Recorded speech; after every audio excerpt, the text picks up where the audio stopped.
how do you determine how you pay yourself in the church? Personally, where I am, I'm not on salary. I've reached a place where I feel like the church needs more resources than I need. My thinking about money shifted from ownership to access.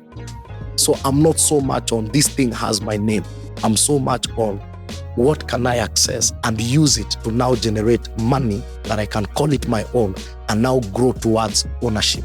There's a time someone called me and told me, I see you have a church project. We can wash money. And the kind of monies this person was telling me we're going to make, these were good money. And the person said, everything covered, security, nobody will know. We just bring, mix it with the offering, you give us our cut, you get your cut. I want to hand over wealth and an inheritance to my children that is legit and genuine and something that I know will be a blessing to them, no matter how small it will be. Yeah. One thing about being a pastor, you get random money. I can even walk outside here and someone says, Pasi, let me buy you lunch. And boom, 3K. What's the largest honorarium you've ever received? It was 1.8 million. Hey guys, welcome to yet another episode of Financially Incorrect. I am your host, Barak. It's Friday. If you're watching this as this is premiering and you're at work, you should be working. But anyway, welcome to Financially Incorrect. It's Friday. We have a new episode for you. Have a new money story. And of course, as usual, this podcast is proudly sponsored by FX Pesa. It's your perfect partner to give access to global markets. If you'd like to trade, if you'd like to learn how to trade, they can teach you. All the links in the description box. As usual, if you'd like to learn, if you're in Tanzania and Uganda and you'd like to have a physical class as opposed to an online class, please go to the FX Pesa offices. There should be, if you Google the FX Pesa offices in Uganda, Tanzania, you should be able to find them and you'd be able to have the classes physically. Otherwise, for those in Kenya and the rest of the world, you can access all of their material online. So today I have a money story. I think it's a field we sort of touched on to some degree when Esther was here, but I have none other than Pastor Tim Wangi, who is the founder and president of the Truth Mentorship Society and is a senior pastor at Life Church Limuru. He has over 15 years of experience in ministry and leadership development. He's the founder, like I said, the founder of senior and senior pastor of Life Church in Limuru, Kenya, where he's known for thought-provoking and preaching style. He has a Truth Mentorship Society, which reaches about 100,000 students annually. I'm really looking forward to this conversation. Thank you. Welcome to Financially Incorrect. Thank you. Let me say I'm part of your fans. Thank you. I love the conversation. Yeah. I was going to ask you what's your favorite episode that you watched, but then I've said, you know what, it's fine. I mean, there's lots of episodes, lots of content I think that we've put out right now. So even before we started recording, we were just talking about your journey into how you became a pastor. And that's just literally where I want to start off from. What's the journey of how you end up being a pastor? Number one, never did I ever think I'll even become a pastor. Mm-hmm. It was not among the things I wanted to achieve. I didn't grow in a family where I will say they had pastors or anyone to look up to, but it was in my pursuit for truth. I believe we are all born in this bias, either in a Christian home, a Muslim home, a Hindu home, and you tend to pursue the faith of your parents or the faith of the community. And that's exactly what happened. I pursued the faith of my parents. I landed up in a seminary school. And by the introduction of the different bodies of knowledge, I began to search and I began to question. And I wanted to really understand why we were doing some things. And the current institution could not fully answer the questions that I had. Many times when we talk about faith, we tend to hide things under what we call dogmas and church traditions. And so we don't have direct explanations of what's happening. And that's what led me to ask, what if these other, religious persuasions were actually the truth, from Africanism, Hinduism, Islam, all this, trying just to know them.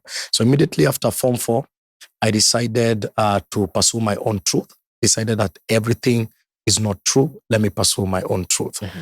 And I went deep into study. A part of me almost became a Rastafarian, because I identified a lot with reggae consciousness. I did rap music, so that introduced me to the concept of ancient history of the black man. because hip hop is beyond sound, is a culture. So there was a lot about research on the black culture, the origin of the black people, and all these, what they call the African Renaissance. But my transformation came when I attended a certain Christian meeting and I saw a blind man receive his sight. That miracle changed my philosophies. And there was a conviction in my spirit that if there is a heaven, there must be a hell. Because I was arguing and I was struggling with the reality that there must be a God and a devil. So mine was, we are just living life. Don't tell me there is eternal judgment and all that. When I saw this blind eye opened, there was a conviction and a persuasion. Immediately after that, I embarked on a journey of reading the Bible on myself from cover to cover, Genesis to Revelation, trying to understand this persuasion. And it is through that persuasion that I began to share my convictions.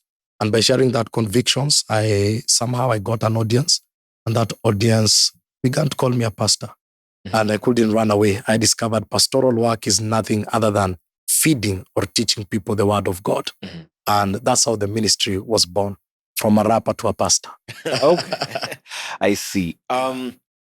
When you were in seminary school, I don't know if you'd be able to remember, what are the key things you are struggling with?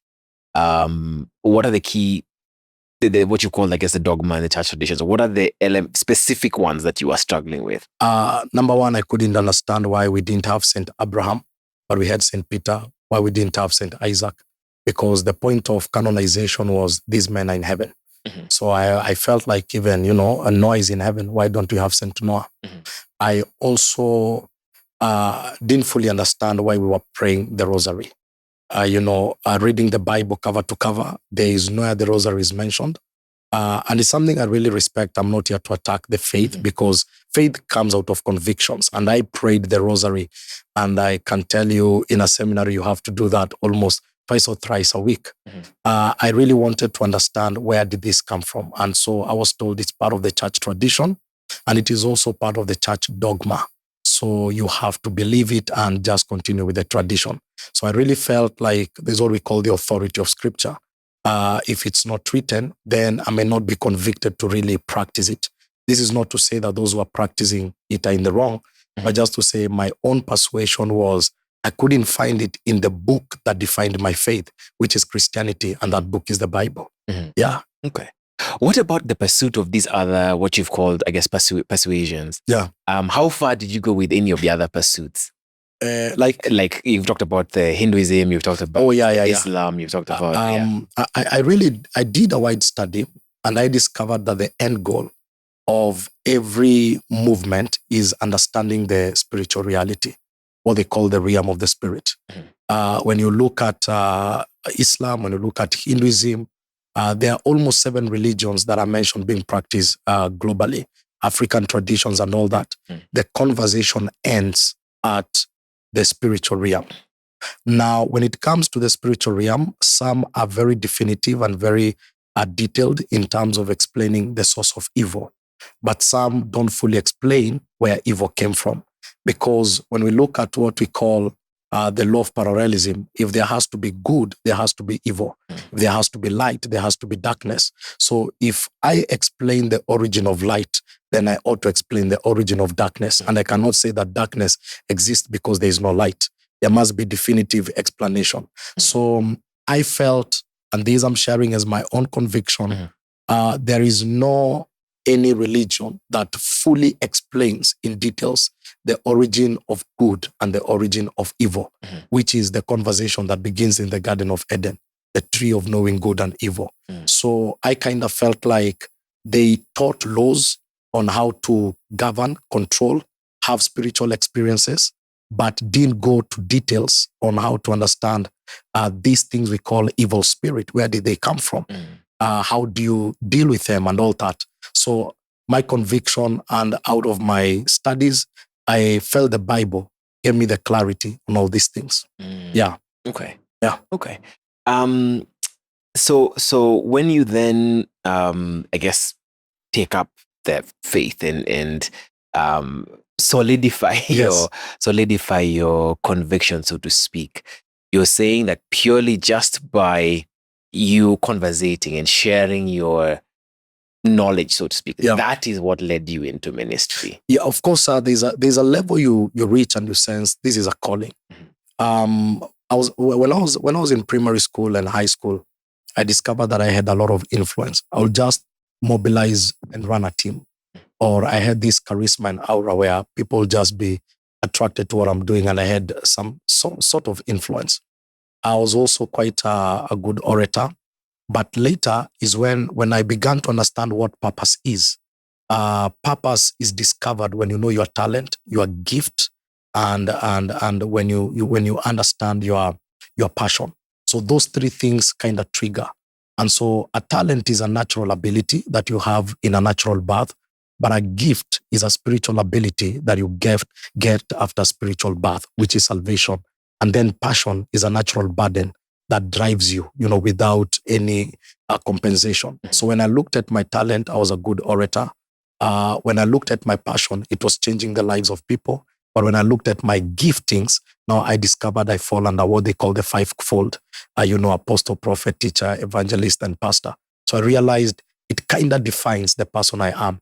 It's the same way some people will go for what they call a careerpedia, and they look at their, their passions and what they like, and they will be geared towards a certain career. So when I laid my life on those certain indicators, I discovered then there must have been a calling upon my life. Later, of course, there's what they call the prophetic pronunciations. Prophecies have everything to do with what the future holds. Things that are announced over your life when you're very young. And as you walk through life, you discover, whoa, this thing was announced, but now I'm seeing it.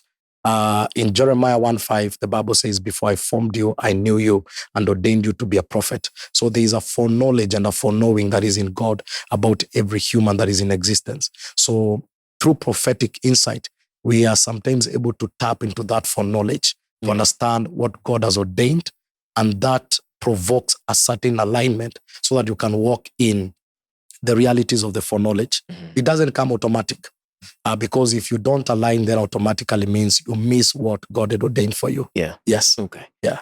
How did you ascertain that this blind man who was healed was an actual miracle and not a paid one?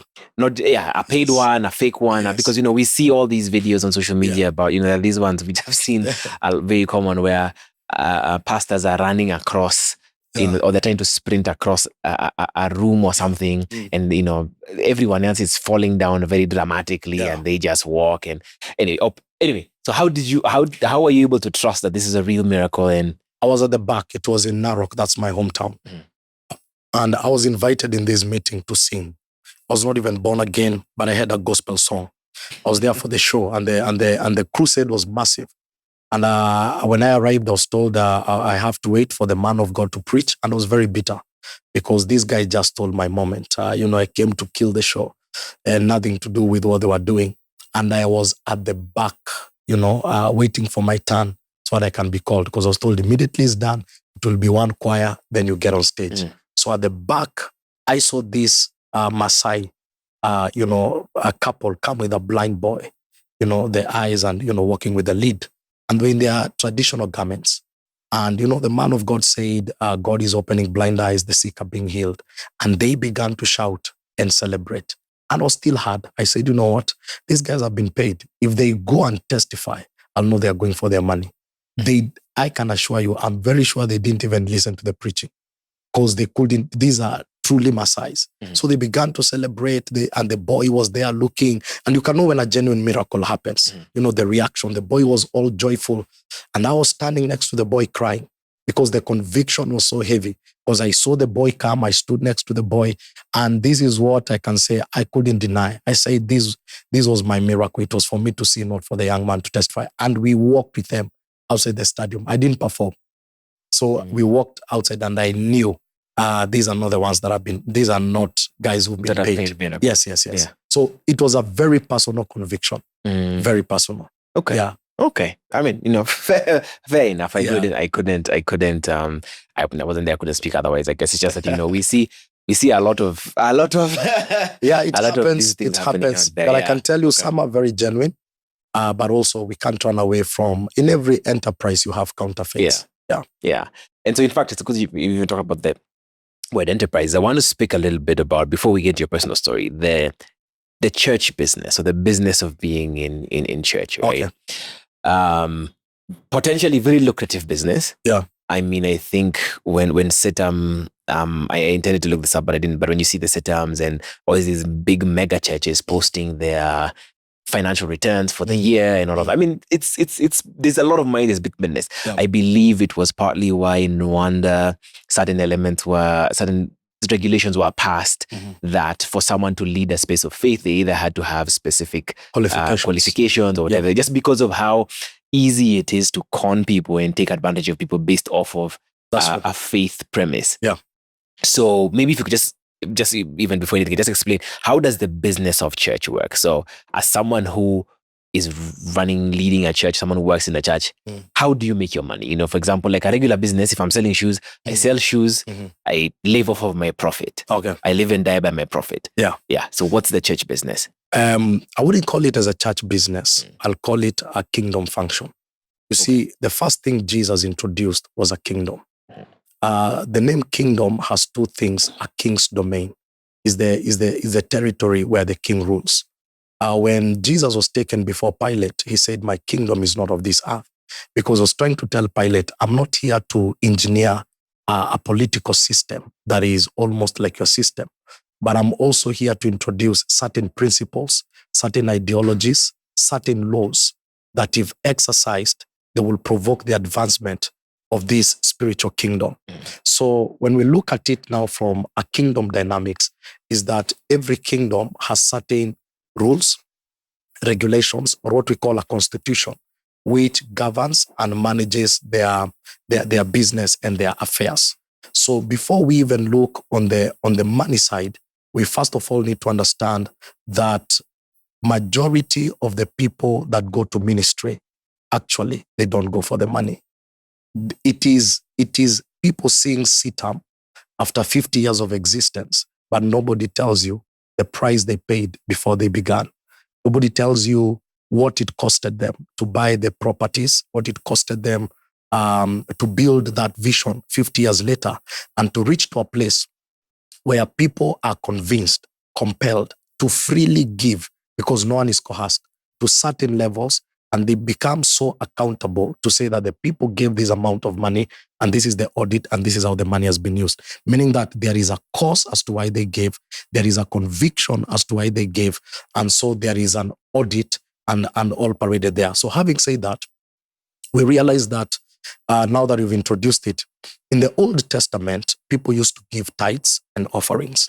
And part of the tithes was that because the Levites did not have an inheritance in the promised land.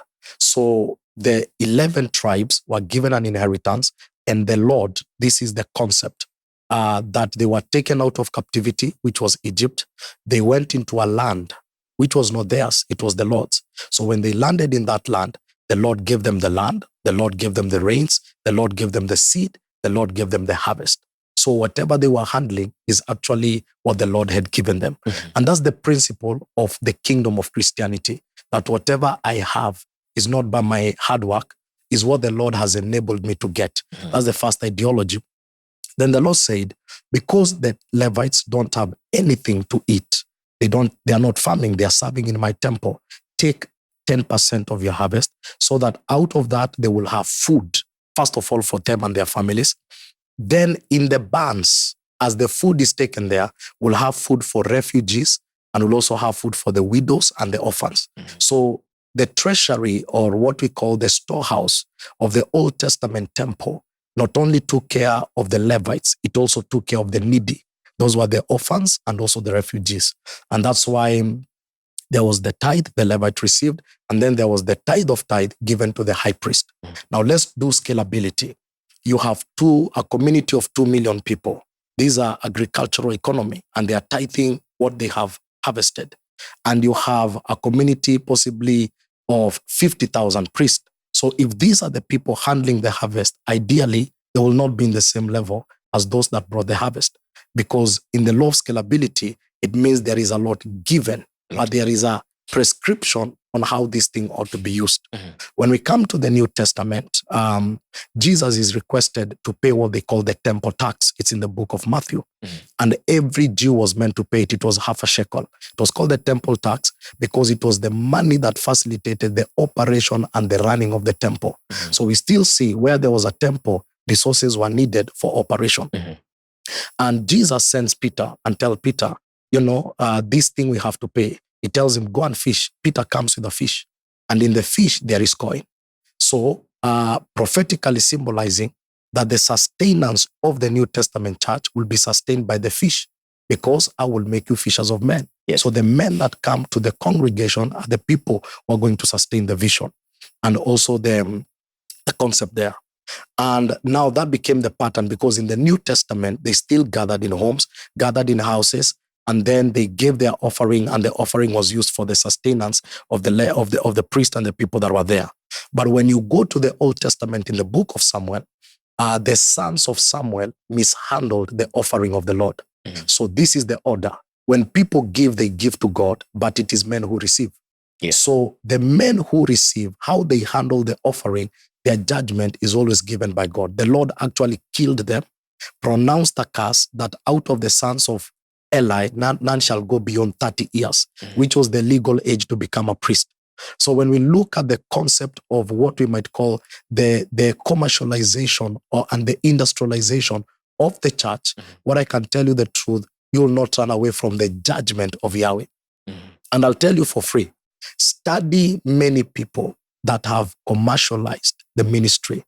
Check their lives and check the lives of their children. Something will always be off, because you cannot manipulate people to give to God for your self-gain and think you'll run away from the judgment of God. It is still even in the New Testament. So we will not run away from the reality. There are people who've seen ministry as a business venture because there is collection. But also will not run away from the reality. There are people who collect, but again, you see what they are doing, impact in terms of the community. Yeah. When we broaden the conversation, when we go to places like the UK, where Christianity broke out during the King James, they had to name a constituency, or a town had to be birthed after a parish. So the first thing that came was a parish. And then after the parish grew, it now became a place, the place where the mayor rules, a municipality. Right. So a municipality was birthed by a parish. And what happens even today in the UK, back in the ancient UK, when the people gave taxes to the municipality used to tithe to the parish. And then what happened is that when people gave in the parish, the government will match their giving up to date. When you go to UK, you give an offering, the government will match that giving, because it was now the concept of spreading. But again, there was accountability, how the money was being used. We saw the missionaries when they came, they built hospitals, they built schools. Around 50 to 55% of the schools in Kenya are owned by the church. So we can begin to see there is reinvestment. Some people will say some of those schools we cannot afford. But we look at some of the mission hospitals, they are some of the best and the most affordable. So we begin to see, other than the collection, there is a lot that is happening towards the replowing. Kenya has the laws to govern every church. We submit audit reports, because we are non-profit making entities. Yes. And we have to submit audited reports. And of course, now where we are going, of course, we know the government will begin to send their people to see. Churches pay taxes indirectly. When I fuel the church van, I'm still paying tax through the pump machine. Right. So there's a lot of tax we pay. It's only that the collection is not taxed, but a lot of that collection also is plowed back. And also, ministries are quite expensive. I'll sit here and tell you, we are currently purchasing a property where we want to set the church at 130 million. Now, when you come to church, you might think, these guys are just here saying, give.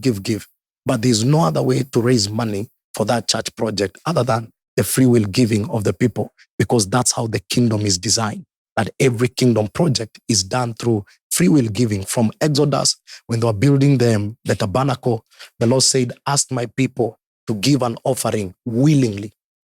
So that word willingly is very important. Yeah. And I know you might throw a question of, what about those who manipulate scripture to get from people? I was not going to go there, but you can answer it. And I'll say, when you pursue a certain faith, Yeah. it's your personal responsibility to understand it. Mm. Because you can't blame the false prophet only. We also have false brethren. So it's your personal responsibility to know the faith for yourself before you fully get into it. Right. I hope I think you've given a lot of context, you've given a lot of literature, you've given a lot of things that make sense. I cannot verify or say that what you've said is not true, but it does sound like it makes sense. Yeah. I do have a question though, because you see, like I'm seated here and I'm here talking about your church wanting to buy a property for 130 million. Yeah. And you're dressed in a very nice suit. Yes. Much better outfit than what I'm in. Yes. And so I sit and I wonder, I mean, and maybe not even wonder. It's that, I guess, proverbial devil on the shoulder where I'm like, okay, but, a part of the, this suit that you're wearing or, especially for prosperity gospel kind of faith where you hear, I don't know if this is true or not, but I've had this one of those pastors in America. I think it was my brother-in-law was telling me, who has a private jet. Yeah. And he said that he was telling his congregation he got a private jet because he does not want to travel with demons. Yeah, in economy class. In economy class. And I sit and I think, I am a Christian. I do believe believe in the faith. I tithe. I do all of those things. But I sit and I think, if my pastor, if my senior pastor came and told me, hey, I am buying a private jet because I do not want to fly with demons in economy class, I'd be like, I mean, I'm flying in economy class with the rest of the demons. So, like, I'm sure you can do it too. So, anyway, but that's my question. I get the conversation around that, and just around being in the faith. And this podcast isn't supposed to be about the faith per se in this way, but being in the faith and the pursuit of material things. Okay. Yeah. This is what I'll say is that we're in a physical world. And in this physical world, success varies with culture. Success varies with values and ideologies. I think right now they're talking about, in Europe, they've gone beyond the post-materialistic age. So what you drive, where you live is not an issue. And some of these prestigious positions are no longer considered. When we come to Africa, being a third world country, we've grown in a place of scarcity. And so there is the hunger of pursuit. And there is a context of branding material things as blessing. But on the other side, you look at it and you're like, I like, the company that sponsors this, show. They deal with Forex. It will be quite unfortunate if, as a company, them themselves have no results, yet they are convincing me they want to train me to do Forex. So there's a level whereby what we are teaching, in some level, we must begin to manifest it. Otherwise, we look like it's just theory. One day I stepped in a gym and I found a very heavy guy, very overweight guy on the reception desk. And I said, if this is the guy who's training me, there's no need of training. If I don't see results in his life, then what will he convince me that I'm going to get results? This is not to denote the fact that there are certain preachers, and these will go on personalities, who are rubbing material things on the faces of people, and they've made it look like this is the blessings of God. You'll be so surprised. You can have all these things and still miss God, because there are people who can get these things without God. And we've seen billionaires who own properties without really God. But the teachings of Scripture carries what I call disciplines, laws, and principles. When you begin to interact with them and exercise them and do them, you get the results. Because there are disciplines, things you have to do. Prayer is a discipline. You never pray because you feel like. It's a discipline, you have to grow into it. Things like laws. Giving is a law. It's called the law of reciprocity. It's in giving that I receive. So when you don't exercise the law, no matter how much you have the discipline of prayer, you won't get the results. You have the concepts of principles. There are certain things that are 100% out of principle, like tithing is beyond the law, it's a principle.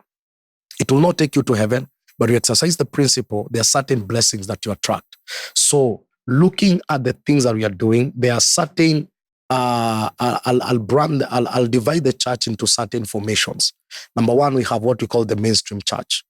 Most of the times we have the Catholics, we have the ACK, we have the PCAs, Mainstream simply means there is a governing body. It's not about personalities. It runs more like an institutions. The priests are trained, they're put all together, and every wealth and property is owned by that particular institution.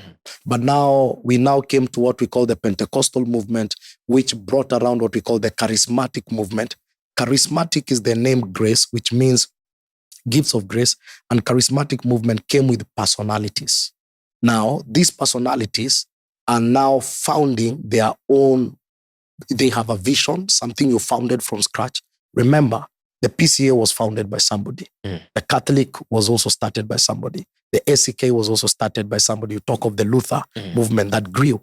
It's only that after 2000, around 500 years, 1000 years, it now grew to become a denomination, and it has the structures and organization. So when it comes to these charismatic movements, majority of them are still on their foundation stages. So you find a man has a vision, he's begun something, he's still on the foundation stages, trying to build and trying to bring it into that order. Most of them don't have structures. Most of them are accountable to nobodies. And these are the people that we keep on parading on our screens. And we say the church has failed. They are the minority. The majority of what I call church is organized institutions, and they're doing an amazing job. But there are certain people who run these institutions as individual enterprises because they are the founders. And I cannot criticize them, because if I found Luther in the days of Reformation, when Luther broke from, what we call now the Roman Catholic, when you found Luther, there are many mistakes that Luther did. One of them is that they almost began a war. There was a lot of damage in terms of those who pursued Luther. We call it the dark ages of Christian history, where people felt like if you're not a part of Luther, you're believing a lie. And there was a lot of war, and the whole movement went towards Luther. Calvin came, and the whole movement went towards Calvin. John Wesley came, a whole movement went towards John Wesley. So in every movement, you'll find personalities. If you dig to the days of their beginning, you'll find so many errors that were committed that some of them are captured in church history, and they're not the best even to share. Yes, there are people who've made this to be an enterprise and all that. When I look at presentations and all that, sometimes you look at the group and the people you are leading. Majority of the people I pastor are in the corporate space. These are young graduates, people in the corporate world, and I kind of consider it as my responsibility not only just to pastor them. Paul said, follow me as I follow Jesus, but also to lay certain disciplines and certain ways of presentation. When I knew I'm coming to this show, a part of me said, you know what, dude, you're going to speak to East Africa, Uganda, Tanzania. How you appear really matters, because you can't talk about money and you don't look like you can handle that money. You can imagine someone announcing 1 billion. You look at him and you're like, you don't look like what you're saying. So there are those who've made it to be celebrity ministries, but there are those very genuine visions, structures and systems, and the things is just growing organically. Okay. Yeah. So for you, I guess as we get into your story, who are you accountable to? Who's your church accountable to? I'm accountable to Life Church International, which is registered. I run a branch of Life Church. Life Church has more than 52 branches locally and more than 10 branches out of Kenya. The current leader is called Apostle David Juma. There is a board that sits, and it's a whole operation. Yeah. So the church structure, this church ethos and all that is under Life Church. If I die today, there's nothing that is in church that will be brought to my home. Everything that we are gathering belongs to the church. We have leadership, we have eldership, we have all these people that are part of the vision. It's only that now as a lead pastor, I take it's like a CEO. It's like I have a small tenure in this season to propagate and drive the vision to a certain level. But when my tenure dies, I'll hand over to the one who will be coming and continue with what I'm supposed to do. Okay. Yes. Thank you. Thank you for that insight on the, I guess, church enterprise or lack thereof. So maybe getting into your story, what was your, how did you grow up? Where did you grow up? What was money like in your family? I was born in Samburu. My dad was worked as an accountant in veterinary, and my mom was a secretary. So I'll say a very humble background. I grew in a background where my mom taught us that that background where you grow knowing there's no man. And being the second born, it was also quite hard because now I grew knowing that most of the time second born suffer because I had a very good firstborn brother, but he was a little bit, I think he was loved. So I was the understanding second born that when we pay school fees for this one, you can understand yours can delay. And it's because of the nature of the economic status that my parents were in at that particular time. So I grew in a very, economically disadvantaged environment. But we could afford what we call the necessities. When we came to the city is actually when I realized we were poor. Because everyone in my community, I grew, born in Samburu, raised in Narok, in a town called Majengo. Everyone was poor. So that was the norm. So the society, lunch was luxury. If we hear at your home, you're cooking lunch, that was a big bash. Taking a certain meal consistently, like ugali every day, that was the order of the day. The most important thing was that the stomach was full. So we grew in that very scarcity mentality, knowing that getting something is a privilege. Yeah. So when do you first interact with money? When do you actually first interact with cash? I interacted with money when I was in high school. I think when I was in primary school, I had advantages of being a prefect, but I interacted with money when I was in high school. And that was because, number one, I used to borrow a lot. Sometimes my parents will not make it for visiting day. And that gave me an excuse to tell the guys, my parents didn't come, so you have to forfeit the debt. So it was very hard because I didn't have liquid cash. But again, it reached a place where we used to kind of broke bread. We negotiated with a certain factory to be bringing bread to school, and they will give us free, like two loaves of bread for free. And we will sell the 2 loaves of bread, cut them into different quarters and sell them. That was like my first entrepreneur kind of thing that I ever did. But later, when I got out of school, there was nothing entrepreneur about me. My first job was I went to Mjengo, a construction site, got very serious blisters. After that, I didn't work anymore. And I began to pray that God will open my doors to get something different. Because I was told the lower the salary, the higher the job, and the lower the life. The higher the salary, the lower the job, and the higher the life. So that curve never left me. So I realized that possibly academics will be what is going to change me. But when I got into campus, I began to do music, and I will earn some money here and there. Went into a production of my CDs, sound and all that. We'll sell them in high schools, make some money, but still didn't have the discipline, nobody to guide us on investment or anything. All the money I got in campus, I bought clothes, Timberlands, those big T-shirts. There is nothing important I did with my money. But later, I think after campus, my mind opened up, began to hang out with people that are thinking differently. And different concepts and ideas now got into me. And this came in a very late stage in my life. Around when I was around 33 there is when I began to understand what money is all about. Okay. Otherwise, for me, money was eat well, dress well, and show the world you are living the life. Okay. Yeah. And at what point do you begin pastoring? Or at what point do your congregation start calling you a pastor? At what point do you begin to receive connections? Okay. I used to call myself Mr. T, aka the Apostle, or the 13th disciple. So guys used to call me Apostle. I Apostle, aka Mr. T, the 13th disciple. So that became like a name jokingly. But we began ministry officially in 2017. But from 2005, we were doing a lot of high school mentorship.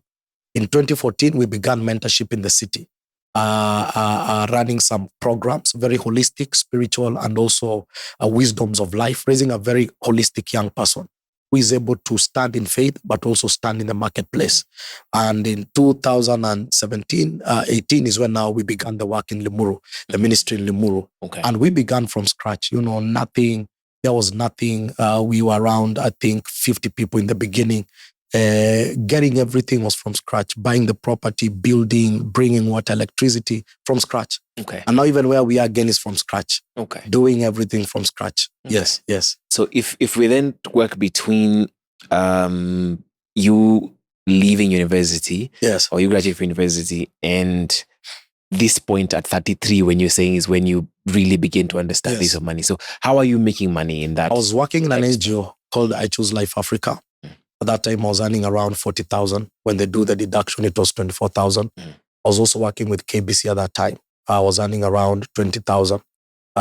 So my income was almost like 55,000. You spend that on the road, parent, you don't save anything. Then I did a good mistake. I went and bought a second-hand car. And I paid that loan, I think, for a very long time. It was 300,000. So the NGO, I was getting nothing because the whole amount was going towards the loan. And so the little money I will get during in my KBC and my performances, that's actually what I lived on. It was 100%, hand to mouth. Yeah, for such a long time. We used to call it, you live by faith. My house used to be called Bethlehem, the house of bread, because you wouldn't miss bread and black tea. So that's about 8 years Yes. where you're living hand to mouth. Yes. Yeah. Of survival. And essentially just surviving. Yes. So what's the thing that happens at 33 that changes your trajectory? The first thing, I got married. Okay. When you get married and you see there's a woman in the house, you begin to think. And the second thing, my wife was in the corporate world and she was earning. And for the first 2 months, we lived on her salary. That broke my ego as a man because I knew I'm the one who ought to provide, all laws lead that I need to stand as a man. And I decided to understand how money works. One, she was very good with budgets and very disciplined on spending what we have. The first lesson I learned from my wife was, don't buy what you cannot afford. Be contented with where you are. And that coming from a person you've married is very powerful because she was comfortable with the space we were in, but she knew I had potential and abilities. The second thing, I began now to look at the available opportunities that are around me.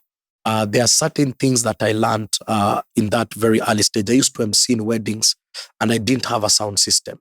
And the first wedding I went, the DJ messed me up because he had all the secular songs and any song I was asking for, he didn't have. So I'm there, the pastor in me trying to lead this event in this way, and the bride and the groom and the bride lectured me. They said, you're a failure. We thought you were going to give us MC services. Then I realized I need my own sound. So the first business I did, I went and I told a guy who was called Priesty.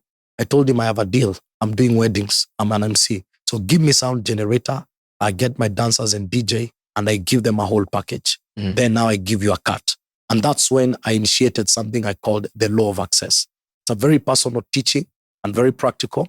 I realized that many people have not begun, but they have access to what they need.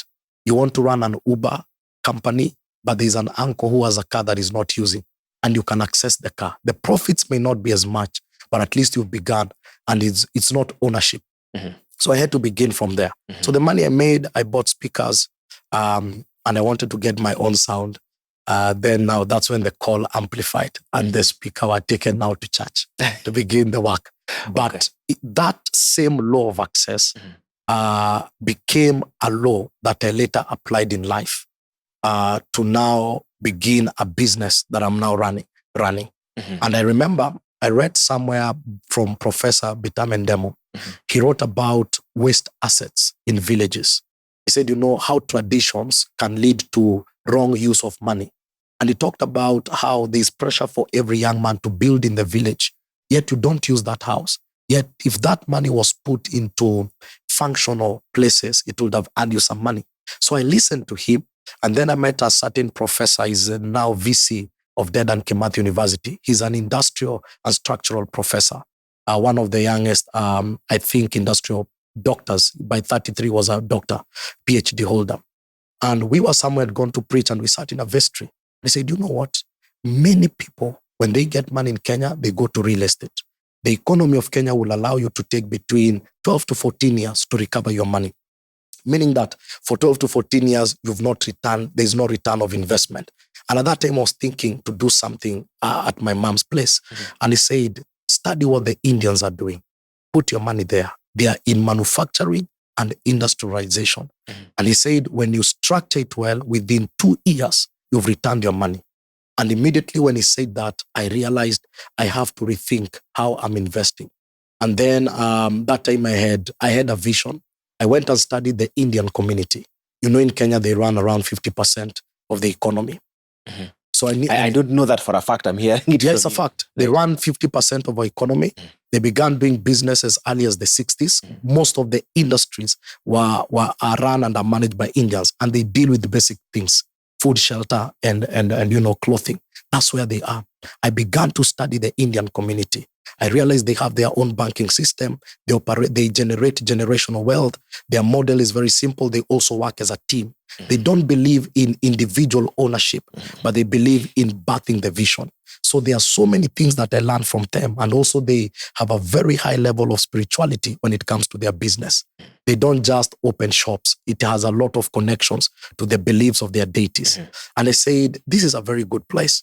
So the first thing I realized, the language of success has always been I, but many who succeed have always been we. So I realized I can't do it alone. So the first thing I did is I put up a team, and in church I found everyone I needed. I found a guy who was in the milling industry for 10 years. I found a lady from Texas who was willing to invest in a milling plant. And as the initiator of the vision, I needed a capital of quite some good money, almost 20 million. I didn't have the money. Where I come from, my father, my uncles, all my extended family, even if they were to do a fundraising, nobody would have given me the money. Then my father took me to an old farm that they were given, and then it was taken away during the post-election violence. He took me to that farm, 14 acres. And while we were walking, an idea came, and I asked him, Dad, can you give me the title of this land to seek for a loan? And he said, my son, I'm old. There's nothing I'm doing with this property. If you want to farm. If the title will help you, talk to your brothers and sisters, see if they will agree. I told them, they said, that land, no one is using it. You do whatever you want. And my dad gave me consent. I took the title. When they did the evaluation, they realized that the land was worth 14 million. And so the SACCO took it as security and gave me money. I went and took my machines from China, set up the plant, called the investor from Texas, Dallas, called Pulpit. She plowed in operation capital, and we began with 0 cent in my pocket, but the law of accessibility. I had access to a property that was not helping anyone. It is still there. The title is with the SACCO, but we can still plant, we can still plow, we can still use it agriculturally, we can even lease it. The only thing we can do is not sell it. And for me, that was an eye-opener. But I also discovered that the law of accessibility is sponsored by the law of honor. Because if I didn't have a good relationship with my father, he will not have permitted me to have access to his property. And so the law of honor opened the law of accessibility. And I looked and I said, how many? And also there was a mentor of mine, a business mentor. This is why I consider it as a miracle, because I'd begun to save. He asked me, how much have you saved? I told him, by now, I think I've saved around 2 million. He said, I'm going to match your saving, so that now you can have 4 million and the SACCO is giving you times 5. Your 4 million, you can now access the 20 million and begin your dream. And he said, I'm going to match it. But first of all, he took me through a journey to know whether I'm passionate, I understand what I want to do. And he realized this is a die-hard concept. So my understanding of money now is very different. I was just the guy who will spend. So after getting now that, of course, is now you come to the place of growing the business and all that. I sat down with the owner of Raha Premium. And, sometimes when you get in business, you need to look at the people who are doing well. And my mentor took me there. It's called Andrew Mote Getao, the founder of MG Realtors. He took me there. He said, you know what? I want you to meet this guy. You want to get into milling? He's the biggest guy. Like locally, in less than 8 years, the guy has broken the ceiling. I sat down with him. I asked him, what is your secret? What has made you build the biggest milling farm in less than 10 years? That one defies the laws of economics. And this is what he told me. He said, plow to your business. Don't divert your finances. Run away from loans. Your accounts will be too enticing to the banks, but don't go for loans. He said, this is what happens when people see money, they begin to divert. You want to build, you want to invest and do all these things. He said, stick to this one project. And I remember when we were driving back, I said, because someone called me and said, Pastor, I've seen a property.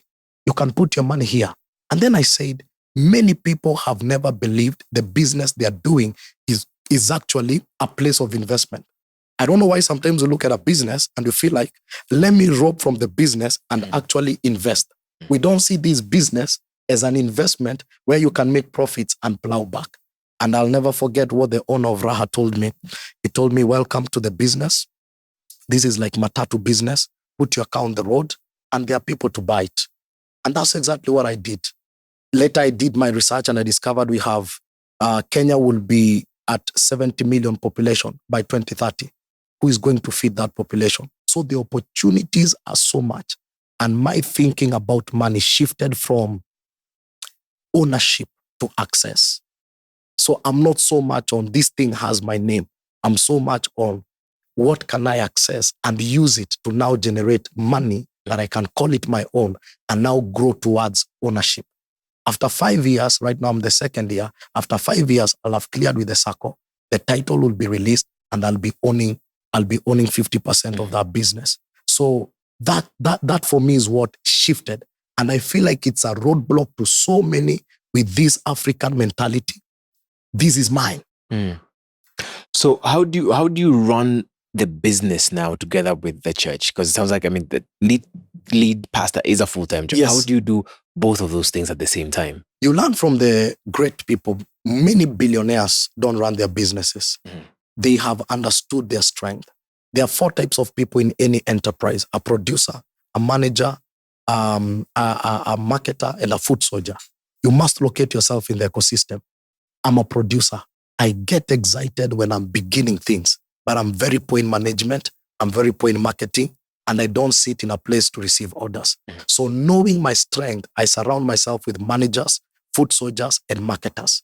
So that, like, now the factory is 7 months. We are milling Farisi premium flour, 7 months. But the organogram is running by itself. I have a chief operation officer. We've employed the right people, and they are able to run the vision without my presence. My work is just to look for resources and plow back.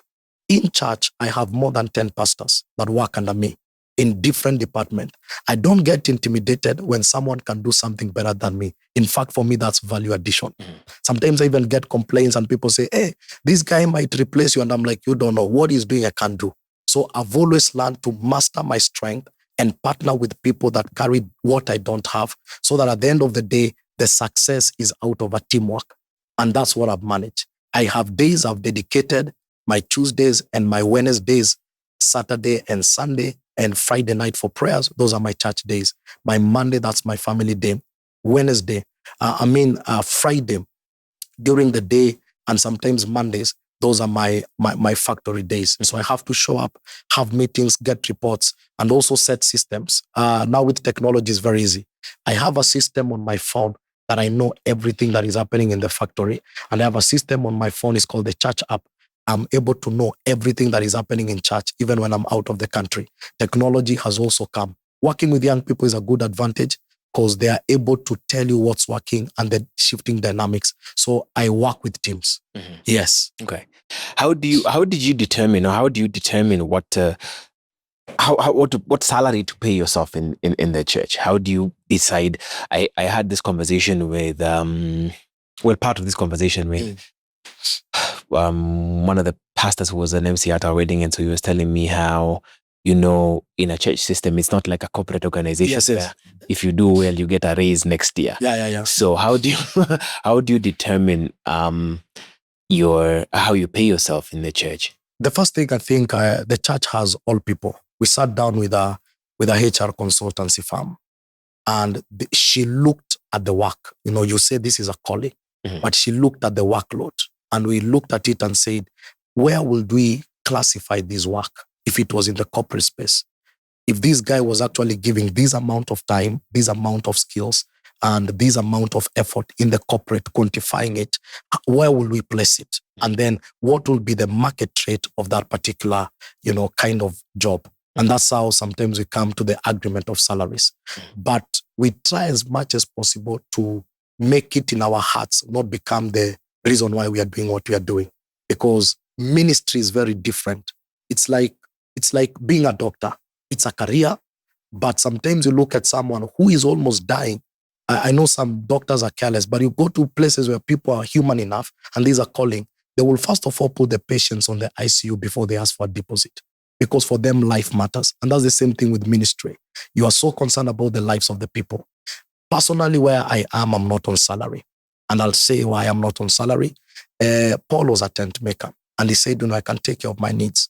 And I've reached a place where I feel like the church needs more resources than I need. And I'm able to take care of my needs. I'm able to feed myself, take care of my children and all that. But on the sides, someone might ask us, how do you survive?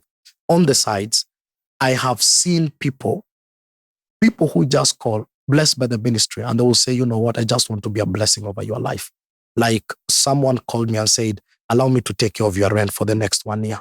So I see such kind of gestures, and I know that's a call that has actually happened. That's yeah. Someone has taken care of my rent. The suit I'm wearing, there's a certain lady who sells suits. Mm-hmm. So anytime she goes to Turkey, she will always come and say, Pastor, I've brought you a suit. So we get such gestures because, when you deal with people, the greatest thing God can give is people. So someone will come, someone is running a shoe shop, and she's like, anytime you need a shoe, I just want to be a blessing. And they're like, what you teach me, what you tell me, it's eye-opening. I've seen it's working. And that's what some of us live.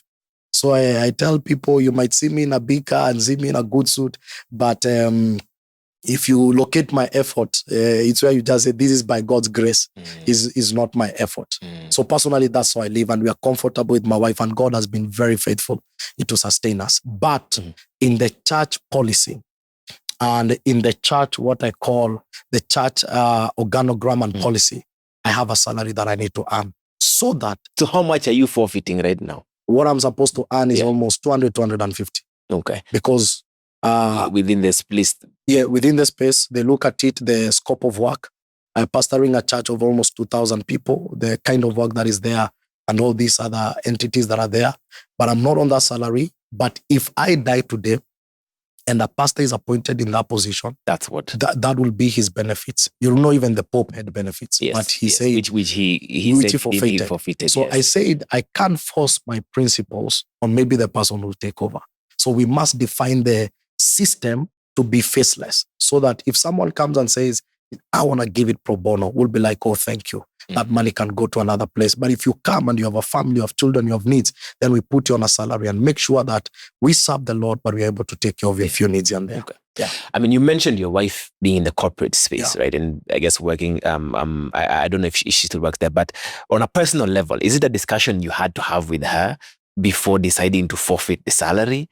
Like how does that go? Does it put undue pressure on her? So yes, there's the blessings, there's the calls you get for rent, for suits, for fees, whatever the case is.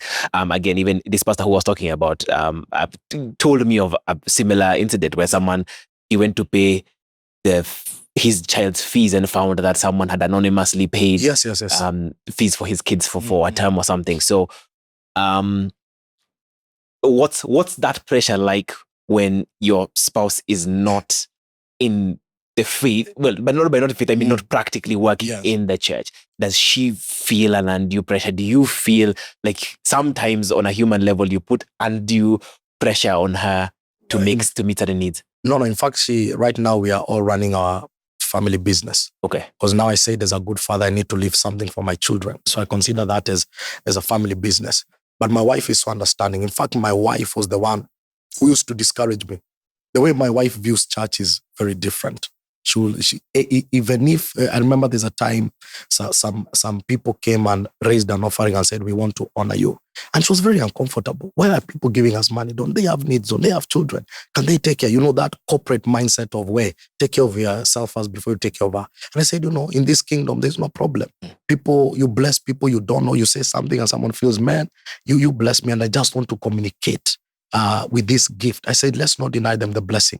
My wife, if she was asked, I think everything we have right now would have been in church. There's a time a few people came, raised some money, and they just blessed me with a car. And when she saw that car, she came and asked me, so are we going to sell this car and take the money back to church? I said, no, that will be a dishonor to the people. To the people who gave us the car, because there's something in them that made them feel, and I asked her, if I give you something and you return it to me, what will be the gesture? So I just said, I know we have to know the corporate mannerism and just understand that church When people are blessed, they want just to also communicate that, you've been a blessing. The point, if we didn't coerce them, I didn't even know the WhatsApp group was running. I remember even one day I was preaching, I said, and some people are forming groups here, trying to raise money for a pastor to buy a car. Yet what we need is money for revival. And the guys asked, who told the pastor we are raising money? So they needed to know if that was my statement. But they were just compared, because the car I had, I used to travel with a water can. Yes. Anywhere, anytime, it can smoke. Okay, fair enough. How, and this I'm asking for, and I hope you can give me this answer from, I don't know what the technical word is, from a humane level, where, and I've understood this saying as well, where we are spiritual beings having a human existence. Yes. And so I want you to answer this not from a pastor perspective, but from a human level. Yes, because I am sure, well, actually, I'm not sure. I would imagine there are days where you'd possibly think, is this blessing coming, or is this thing coming, when there's fees due and they haven't been paid, when when the year of the rent is over, what happens next year? What are those human moments like? There's so many for you. I will tell you, being a pastor doesn't make you a demigod. Yeah, you live in this same world. You face the same devil. In fact, you are even tested on those things you teach a lot about. It's like the devil has to confirm that curriculum, whether it's theory or practical. Yeah. So that's why we are called men, then of God. It's only that by God's grace. Paul keeps on writing, I'm an apostle by the grace of God. It's the grace of God that makes us. I won't lie to you. I've been suicidal. You come from a meeting, you've preached powerfully, you go back to a very cold space and feel like nothing is working in your life. You look at yourself, you feel like, am I a failed husband? Am I a failed father? Is this really what really God called me to do? Sometimes there is a lot of pressure. We fall. I want to say that, we also fall. You find yourself in situations and places, and you even ask, how did I get myself here? And there's that perfect perception from the community. And anytime a pastor does something, even if I have your money, what you'll say is, there's a man who has my money and he's a pastor, So that day, my pastor ought to make it look like he shouldn't be, in debt or anything. So I'll say, and it's something I've really trained myself to do, is to accept I'm very human, and to accept I'm still in this body that can fail, and I need God first as me, before I even take God to the people. I need God in my own home, and it has happened. It has happened. There's even a time for my wife, one day I was there, and she was like, I just full lizard. I'm like, what? So I'm like, well, you next time tell me before you full lizard. So I'm trying to say, we go through life like anyone else. I tell members in the church, even me, I'm praying for rent. Maybe the variance is the amount, but we are believing God for the same thing that we are believing God for. So we are very human. Yeah. On that, what then has formed your personal financial code? I wanted to ask this from a general perspective, but I don't think that's fair. I think it's better to just ask you, what's your financial code as a pastor? Okay. What are the lengths that you won't go to? Where are the spaces that even, be it as dire could be, that you're like, I can go there, but I will not go there? Number one, I'll never change the gospel because of my own gains. I remember there's a time I didn't have rent, and rent was due, and I was on the pulpit. And I stood there and I said, today I'll just tell these guys when can get rent, just raise money and give me rent, because I don't have rent. And it's better to speak than for your house to be closed. Do you know, before I made that prayer, someone sent me money. But I had finished preaching. I was in that moment of collecting offering. And then I saw money, and it was the rent I needed. But I vowed with everything that is in me, I will never change the gospel or manipulate anyone, knowing that I'm gaining this money for my own personal gain. That one I said I'll never do. The second thing, anything that does not glorify God. When you're a pastor, again, you tend to meet many people, politicians, all these people. There's a time Someone called me and told me, I see you have a church project. We can wash money. And let me tell you, the project was redundant. And the kind of monies this person was telling me we were going to make, these were good money. And the person said, everything covered, security, nobody will know. We just bring, mix it with the offering, you give us our cut, you get your cut. And I looked at it, I said, then all my life I'll be afraid. I don't know if I'm being followed. I don't know who's pursuing me. And I realized anytime you do anything that is off the normal parameters, you can never buy peace and joy. So I will never again go out anything illegal or anything that doesn't give God glory, because such kind of wealth also will affect my children. I want to hand over wealth and an inheritance to my children that is legit and genuine and something that I know will be a blessing to them, no matter how small it will be. Yeah. Okay. Where have you put the money that you have made, the investments that that you have? Because I had you talking about even taking a loan from the SACCO using a title deed, but you have to have put in money into a SACCO to be able to benefit from money. So where have you put your money? I save in the SACCO. It might sound foolish. I save in the SACCO and I save in church. There's that principle that says, put your money where moth and all these things cannot eat. Yes. So that's an investment strategy. And I can tell you the truth, the principle of sowing and reaping is a true principle. But I also put my money in the SACCO. One thing about being a pastor, you get random money. I can even walk outside here and someone says, Pasi, let me buy you lunch. And boom, 3K. So sometimes we end up handling money that we didn't work for, we didn't plan for. Also, you go to a place, we give talks, we preach, someone will give you the honorarium and say, thank you, you've been there, this is the money. And it varies in amounts. And I realized there's a time I will make money and all I did was to buy clothes. I knew I'm headed towards poverty. And that's when I said, I must have a project that is eating my money. So that anytime I get this 2,000, you put it in that endless pit, knowing that let it go there because it's building something. So I put it in the SACCO.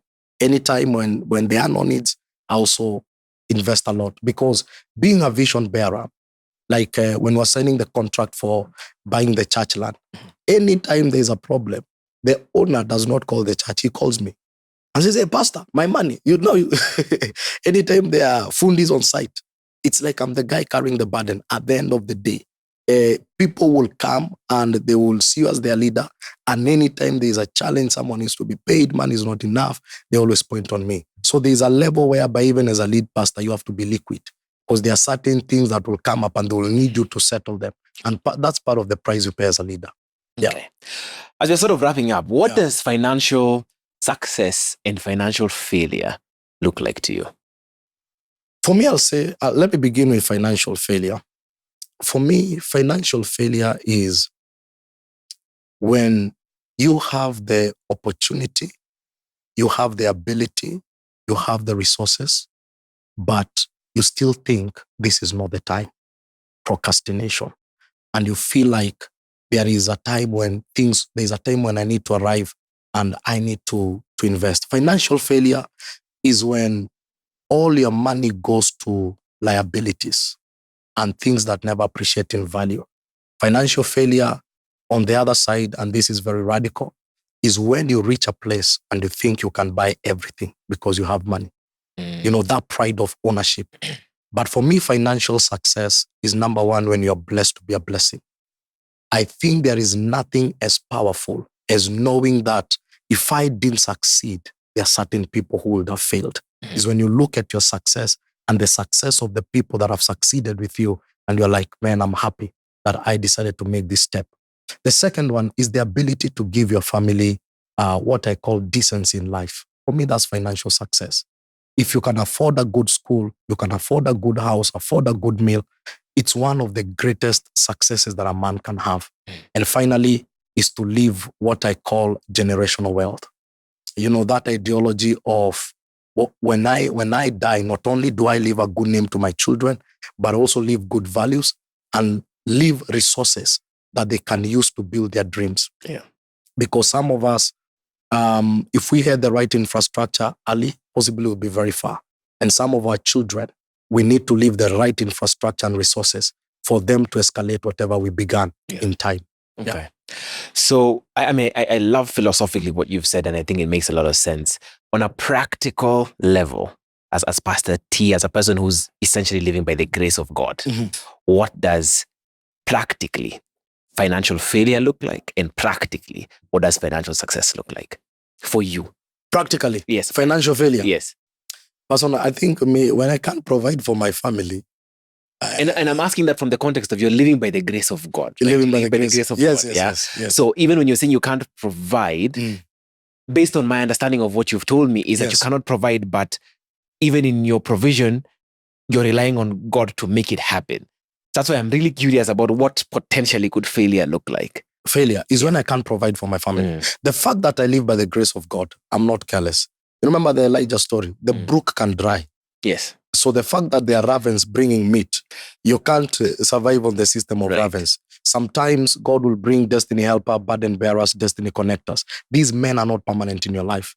And that's why, for me, the business was there. The reason why I began the business is so that I can grow my money. So that even as this grace phase may come to an end, and the Lord may decide to grace another man that is more in need than I am. Yes. So personally, I've made sure that I'm growing that money to be in a position that I'm able to provide and sustain my family, even as I'm doing right now. Okay. Yes. So for me, failure is when I cannot take care of my family. Okay. As a man, I think that's it. I remember during COVID, I looked at my wife and I said, churches are closed. How we survive, I don't know. But I said, we have a small car here. I'm willing to do Uber. And I was willing. Because as a man, that time it was not a pastor. I have to feed my family. I have to take care of them. I'll go to any extreme. Did you end up actually Ubering? No. I began a Bible study online. And the Bible study became so big. Yes. And then through the Bible study, guys will just call and say, oh, we know it's COVID. We just want to bless you. Again, the bless existed began. But I was in my heart. You were willing. In my heart, I was willing.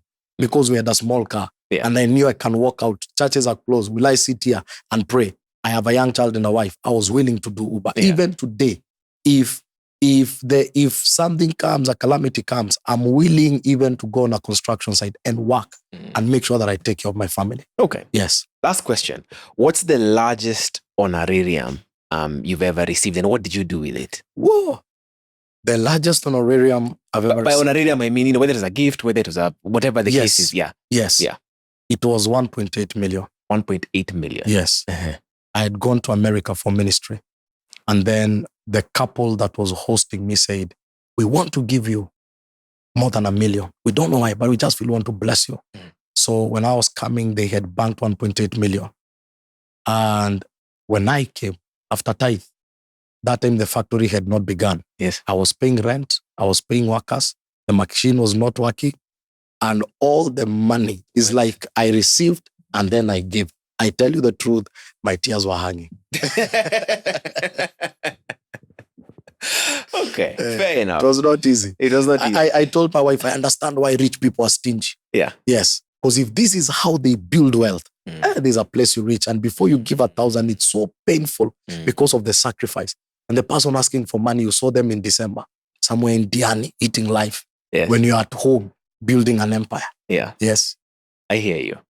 Thank you so much for coming to Financially Incorrect. I hope you've enjoyed this conversation. I definitely have. I thank you for the first sort of 20 minutes and breaking down technical elements of certain things. I think that was really good. And thank you for sharing with us your story. Well, thank you. And I think you're the first person of faith who's been here to tell us how you're living and what your life is like, and just give us some context financially and what that's like. I really, really appreciate that. Wow, thank you. Thank you.